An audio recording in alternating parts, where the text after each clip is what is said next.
Dua kelompok warga di Makassar, Sulawesi Selatan terlibat tawuran. Akibat tawuran ini, satu warga terkena anak panah dan meninggal dunia. Tawuran warga di Jalan Monginsi di Makassar ini terjadi di saat Hari Raya Idul Fitri.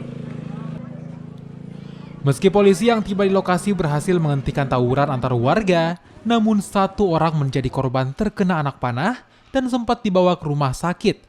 Namun nyawa korban tidak dapat tertolong. Kini, polisi masih terus melakukan penyelidikan penyebab tawuran dan mencari warga yang terlibat tawuran yang telah memakan korban jiwa. Ya, kita menyayangkan kejadian seperti ini dan kita akan mengusut tuntas. Itu aja. Ya, kita masih perlu pendalaman karena kan informasinya masih belum jelas. Untuk mengantisipasi kembali terjadinya tawuran, aparat kepolisian disiagakan di lokasi tawuran.